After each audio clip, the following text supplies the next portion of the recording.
What are the movies that every single person needs to see before they die? That is the question. I'm Lynda Halligan, and while we usually have you, the audience, rank our Hollywood's top 10 lists, today we have our very favorite guest, ReelzChannel Movie reviewer Richard Roeper here with us. How are you? Lynda, great to be here. Thank you. Great to have you here. Now, this is a really cool category. Yeah. You've seen so many movies. How on earth did you figure out just 10? Of all the shows we've done, this has been the hardest for me to whittle it down to just 10. I could have done 100, 500, but these are the 10 essential movies you have to see, or I won't let you die. Okay, and you're going to tell us why they are must-sees. But right now, let's get to number 10. We kick off our countdown with the Duke himself, John Wayne. He's a Civil War veteran who spends years looking for his niece after she gets kidnapped by a group of Comanche Indians. At number 10, he's part of the Searchers. He is the man. Besides having the iconic John Wayne in it, why does this Western stand out among all the others? Well, Lynda, for a couple of reasons. First of all, John Ford's filmmaking style has been imitated and paid tribute to by everybody from Spielberg to Lucas to Tarantino. And also, as a Western, this was groundbreaking because it acknowledged a lot of themes that you didn't see in previous Westerns, including racism. You know, there are a lot of old-time Westerns that may have been racist in nature just because of their treatment of Indians, but this actually talked about how Native Americans were viewed by the white man who came to this country and tried to take over the land. So, I mean, it really explores a lot of controversial themes, especially for the time. All right, it's a good one. It's a great one. We go from the rough and tough world of Westerns to the rough and tough world of heavy metal. It's 1982, and a legendary British band is attempting an American comeback tour. Here's the really cool thing. All their rock anthems and entertaining antics are being caught on tape. Introducing your number 9 pick, this is Spinal Tap. Yes, I think this movie gave Lady Gaga some ideas with the eggs and everything, right? You were also considering maybe National Lampoon's Animal House as your comedic choice. Why this one? I love this one. Lynda, they're equally funny, but Animal House was basically a one-shot movie. I mean, it spawned a horrible TV show, and we lost John Belushi just a couple of years later. But with Spinal Tap, these guys keep coming back. They actually do reunion tours, and there have been other videos and box sets, so it kind of lives on longer than Animal House. That's why I went with Spinal Tap. Yeah, and Christopher Guest with all of his mockumentaries. I love them all. You know, and you see so many today's filmmakers who are really influenced by that kind of sly, knowing form of comedy that he has mastered. Awesome pick. All right, Richard's next pick is one that families love to watch together during the holidays. Jimmy Stewart spends his whole life putting other people first, but when he's about to be accused of something he didn't do, he wonders what life would be like if he were never born. Luckily, at number 8, an angel appears and shows him that it really is a wonderful life. It's tradition to watch this around the holidays, but why should people watch it all year round? Well, every once in a while I meet somebody who says they haven't seen this movie, and I'm like, well, what land are you from? I mean, it's just a great storytelling device, and we've seen it in so many movies since then.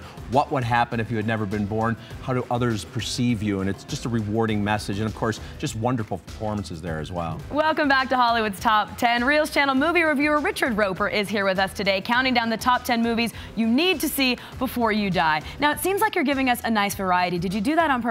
Yeah, this is like a sampler pack. I'm looking at this as someone who likes movies but hasn't maybe seen a ton, especially of some movies from the past, and it's like, these are 10 essential films. If I was going to give you my 10 favorite, it'd be a different list. All right, I love it. It's time for the first romantic comedy on our countdown. Woody Allen plays a neurotic New Yorker. That is so weird. Diane Keaton is a little off her rocker, too. Is it a match made in heaven or hell? At number 7, meet Annie Hall.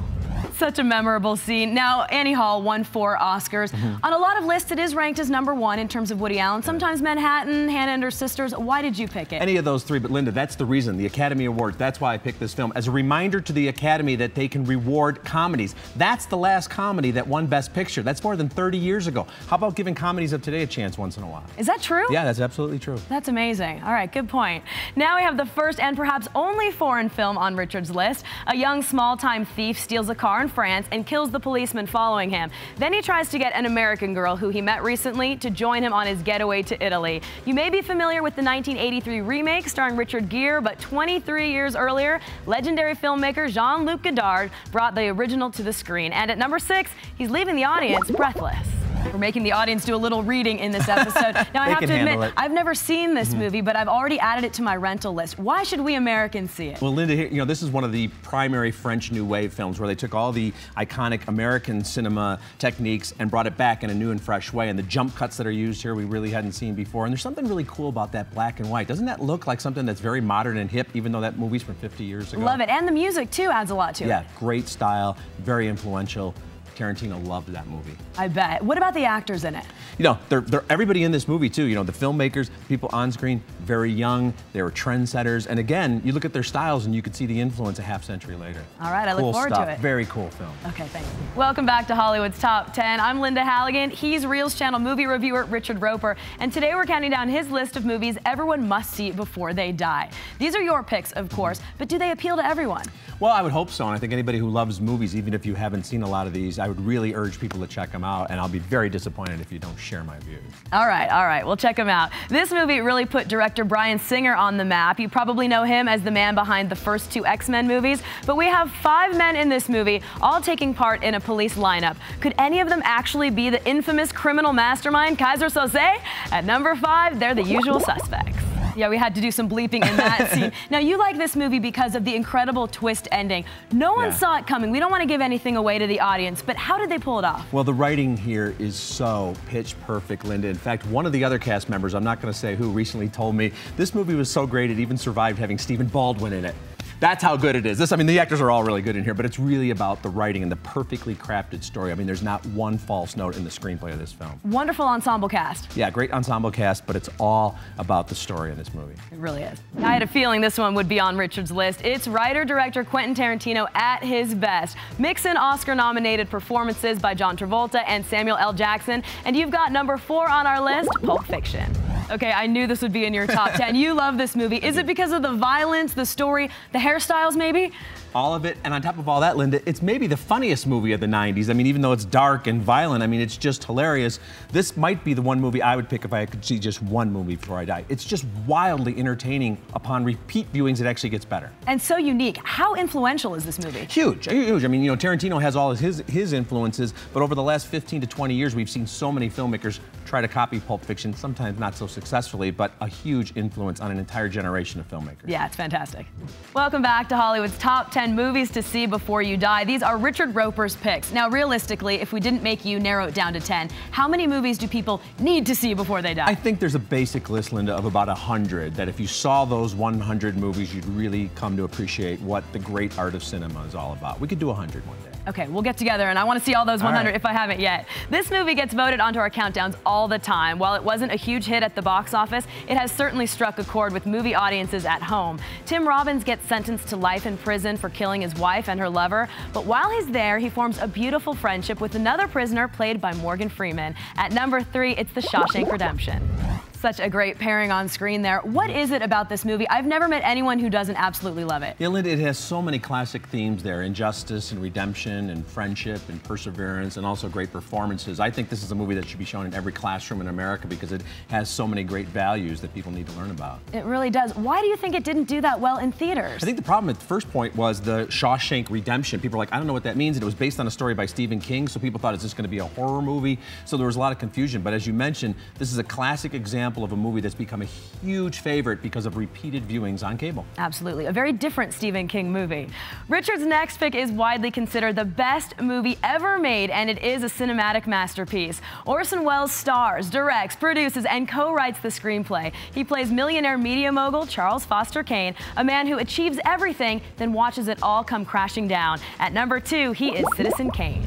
Orson Welles showed so much promise. His career never turned out to how it could have been or should have been, really. Lynda, I don't know how you could live up to that. He was 25 years old when he did that. And one of the reasons I had this film on the list is for every young filmmaker out there with an iPhone or a flip video who dreams of making a movie, you have to see this film and realize what great potential there is in just a small camera and a lot of thought. Right. How do you think he's influenced modern day filmmakers? Well, the techniques he used there are still so impressive. I've talked to so many directors and I'm still not sure how he did that shot or he did this, or they'll borrow some of his camera tracking moves. I mean, it's like the Beatles. You know, everything comes from their music and everything comes from Citizen Kane in movies. Yeah, and I've seen the movie on making Citizen Kane, which is also worth a look.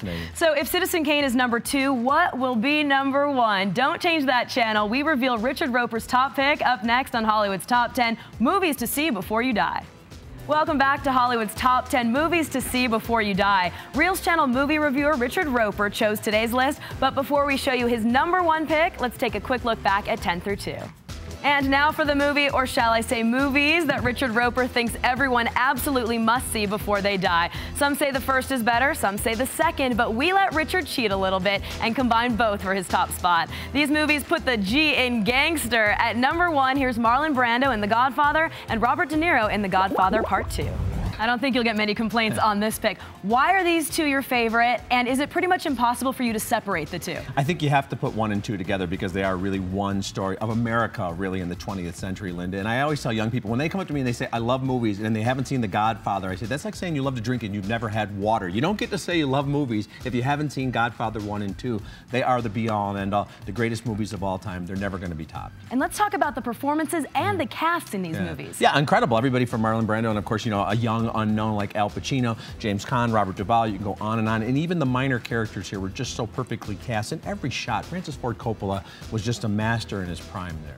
Film Fest. That's what I'm thinking. Film Fest. Get them both, get some popcorn, sit down. Let's do it. All right, sounds good. All right, well, we do have a little bit of time for some honorable mentions. 11 and 12, what do you think? I would go with probably Saving Private Ryan because I think it's the quintessential war movie to tell us, you know, why America is still the greatest country in the world. And for an animated film, WALL-E, because it just shows the infinite possibilities of what an animated film can do. It can be very funny, but also incredibly profound and moving. WALL-E is adorable. I love that one. And Saving Private Ryan, that first half hour of that battle scene is out of control. It's amazing. It's so intense, but again, I think everybody in school, everybody in this country should see that movie. All right, I agree. Some very good picks from Richard, as always. That is his must-see movie list. So what did you think of it, and what's your top 10 list of movies to see before you die? Let us know on our Facebook page or Twitter. Make sure you check that out. And if you'd like more information on any of today's movies, or you want to vote on our upcoming countdowns, just go to our website, reels.com/top10. Richard, as always, thank you so much. It's Lynda, been wonderful. This was a blast to do. Thanks always. All right, I'm Lynda Halligan. He's Richard Roeper. You know that. I'll see you next time right here on Reels Channel, TV about movies.